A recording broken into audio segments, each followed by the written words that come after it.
Thank you, Aditi, for your kind words. Thanks to all seniors.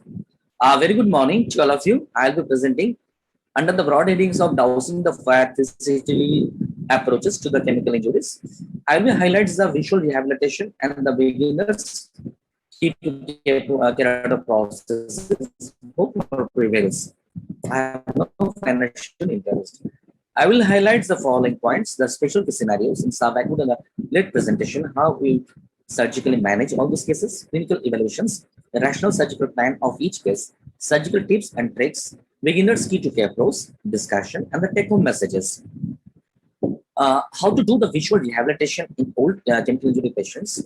We can do it in improvement in the ocular surface health by giving the pros lens, cataract extraction when there is a cataract lens, corneal transplantation, and the KPros. Cataract surgery often delayed or not attempted due to potential risks for surgery-related complications in those decompensated eye.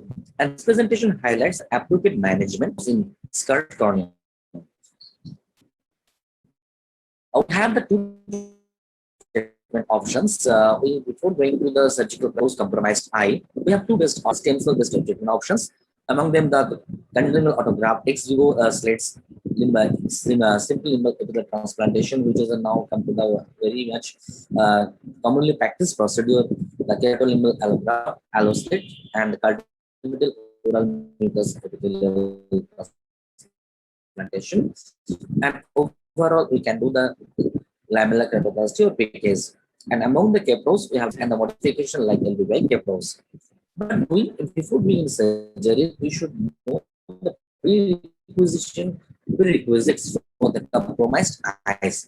There should not be surface infection, moist eye, carotid tear film instability. IOP should be controlled. Sound posterior segment, appropriate available power calculation when planned for the cataract surgery or KPros, a rational surgical plan with minimum tissue handling, and the team approach always rewarding. And whether I have the visual potential is there or not.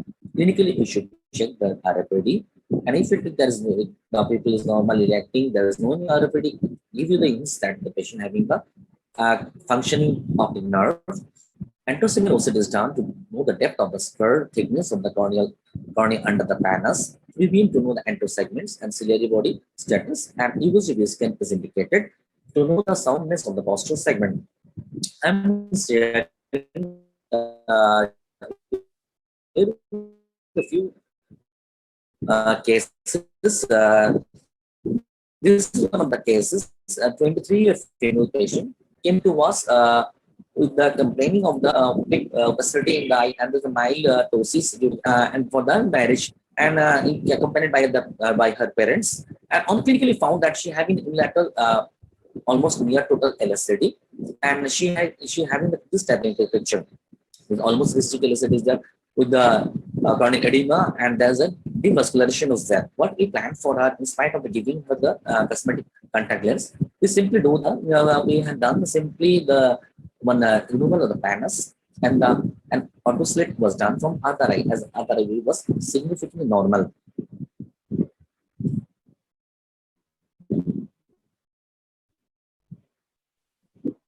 I'm just minimizing my video.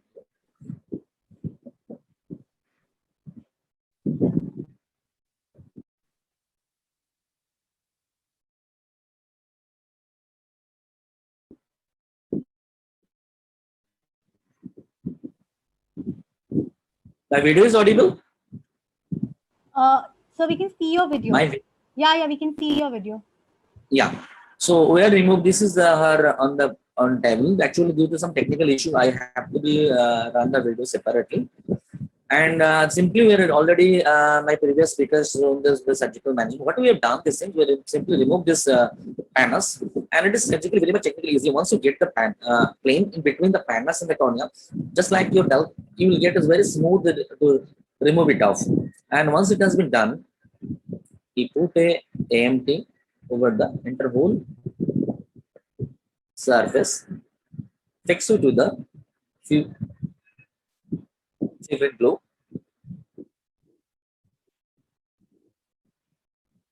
take a slit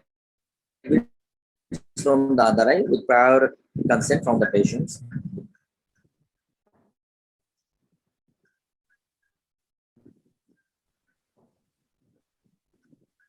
And fix it to the your window. Once it will be over, what has been done? We place a large vessel and the suture trachorrhaphy has been done.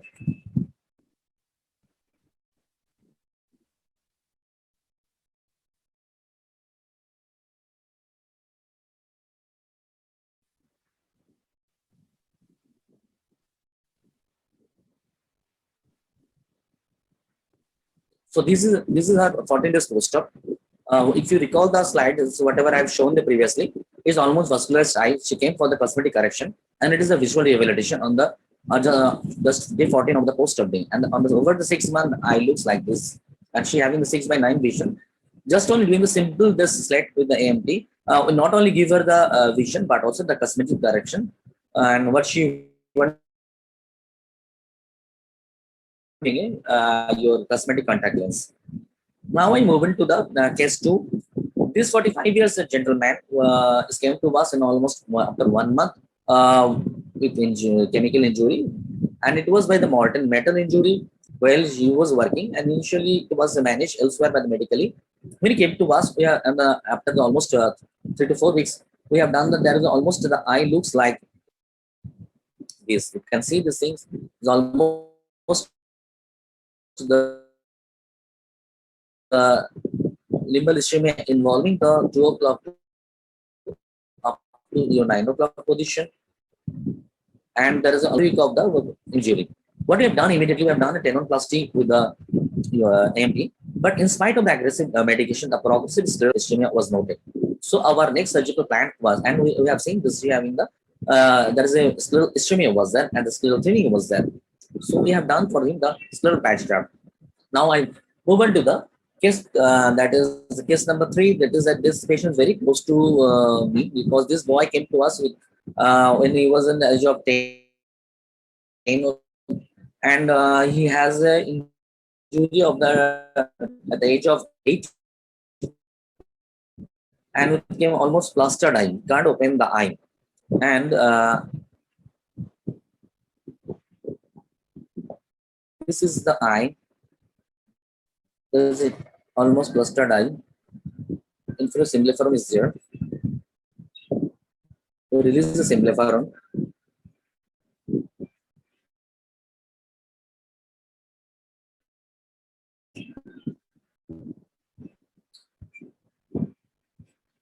Place the AMT, and the ocular furniture was formed.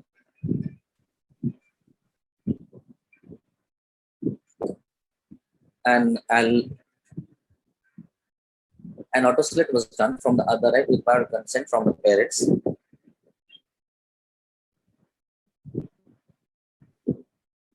Place it over the AMT, fix it with glue, large vessel followed by trachorrhaphy.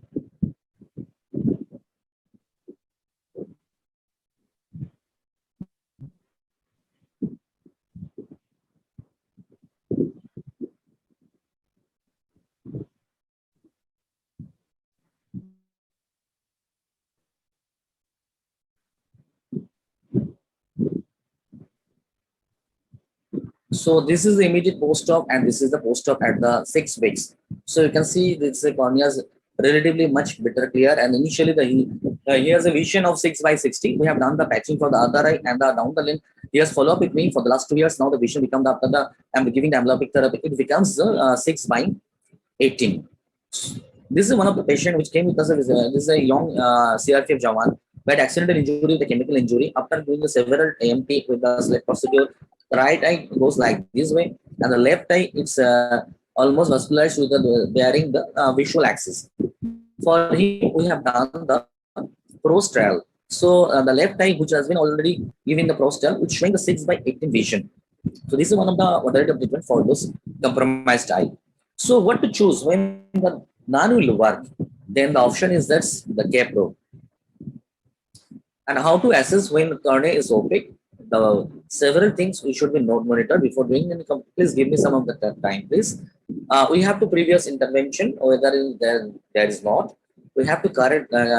We have to be notice the behavior before any surgical procedure for this patient. And whenever doubt, we have to do the vaping. And the types of KPro, if the biocompatible, if the uh, your Boston one, by integrated, it is your B2C one, or biological, it is your Mucapi.